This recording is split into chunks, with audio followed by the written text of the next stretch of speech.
Good evening friends, मैं हूं rice Zaidi. आज के शो में जिसका नाम है अनछुए पहलू में आपका स्वागत है और विषय है अमेरिका और आतंकवाद। आज मैं नजर डालूंगा कुछ ऐसे पहलुओं पर के जिनके बारे में बहुत कम लोग जानते हैं और जानूंगा आपकी राय। मेरा ईमेल आईडी है reiszikrSpeaker@hotmail.com। दोस्तों, ज्यादातर लोग इतना जानते हैं कि अमेरिका ने आतंकवाद को कुचलने के लिए अफगानिस्तान पर हमला किया और तालिबान की हुकूमत को निस्तनाबूद किया। केमिकल वेपन्स का बहाना बनाकर इराक पर हमला किया और सद्दाम की हुकूमत का खात्मा किया। लेकिन क्या आप जानते हैं कि किसी जमाने में अमेरिका और सद्दाम के बहुत गहरे रिश्ते रहे हैं? और इतना ही नहीं, अमेरिका और तालिबान के भी संबंध रहे हैं। इन्हीं कुछ अनछुए पहलुओं पर मैं रोशनी डालूंगा, लेकिन इस ब्रेक के बाद।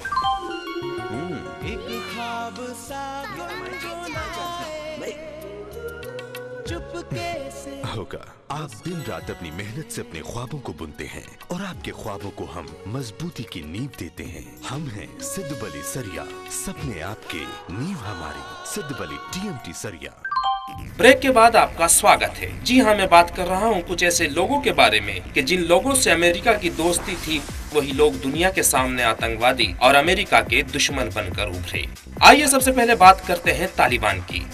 80 के दशक में अमेरिका मदद कर रहा था तालिबान की रशिया के खिलाफ, क्योंकि रशिया ने अफगानिस्तान में अपना प्रभाव जमाने के लिए अपने टैंकों को बमबारी के लिए भेजा था। ये देखिए रशिया के टैंक किस तरह से अफगानिस्तान में बमबारी कर रहे हैं। और उसी दौरान तालिबान का उदय हुआ और तालिबान को मजबूत किया अमेरिका ने रशिया के खिलाफ, क्योंकि अमेरिका और रशिया की दुश्मनी तो जग जाहिर है। समय बदला और फिर 11 सितंबर 2001 को अमेरिका के वर्ल्ड ट्रेड सेंटर पर एक ऐसा आतंकवादी हमला हुआ जो इससे पहले न कभी देखा था और न सुना था, और इल्जाम आया अफगानिस्तान के तालिबान और अल-कायदा के लादेन पर। और उसके बाद शुरू हुई अफगानिस्तान पर अमेरिका की बमबारी और नतीजे में पाकिस्तान के एबटाबाद जिले में कत्ल हुआ ओसामा बिन लादेन का, और ये जंग आज भी जारी है। और अब बात करेंगे अमेरिका और सद्दाम के रिश्तों पर, लेकिन उससे पहले लेंगे एक छोटा सा कमर्शियल ब्रेक। और ये क्या, मैंने ऑरेंज कलर बन गया मेरा दिवाली का घर। और मेरा घर इतना सुंदर क्यों नहीं लग रहा है? साधारण पेंट सेट कार्ड के अनुरूप नहीं होते, यही कारण है कि आप जैसा कलर चाहते हैं वैसा नहीं पाते। रंगों की दुनिया में जाना है, ड्यूलक्स पेंट्स को लाना है ये घर अपना हमारा सपना, आओ देखें नई दुनिया। Dulux Dulux Dulux paint. Break के बाद आपका स्वागत है। जी हाँ, मैं बात कर रहा हूँ अमेरिका और सद्दाम के रिश्तों पर।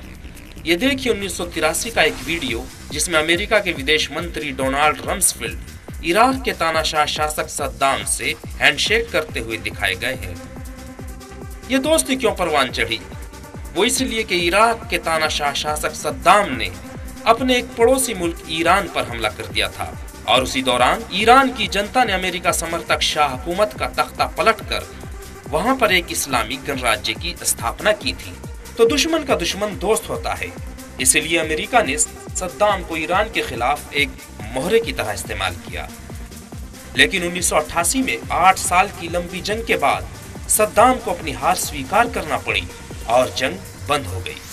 और इसी जंग के कुछ सालों के बाद यानी 1991 में सद्दाम ने अपने एक और पड़ोसी मुल्क कुवैत पर हमला किया। लेकिन इस बार अमेरिका ने सद्दाम की नहीं बल्कि कुवैत की मदद की, और यहीं से दोनों की दोस्ती दुश्मनी में तब्दील हो गई। तो दोस्तों, ऐसे क्या कारण पैदा हो गए कि जिन लोगों से अमेरिका की दोस्ती थी वही लोग दुनिया के सामने आतंकवादी और अमेरिका के दुश्मन बनकर उभरे? समय समय की बात है। अगर दूसरे शब्दों में कहा जाए, अमेरिका कभी दोस्त कभी दुश्मन, तो कुछ गलत ना होगा। तो दोस्तों, कैसा लगा आपको ये प्रोग्राम? मुझे अपनी राय जरूर ईमेल कीजिए। मेरा ईमेल आईडी है reiszikrSpeaker@hotmail.com। और इसी के साथ चाहता हूँ मैं आपसे अलविदा। फिर मिलेंगे कुछ और अनछुए पहलुओं के साथ। तब तक के लिए गुड नाइट, शब बखैर, शुभ रात्रि।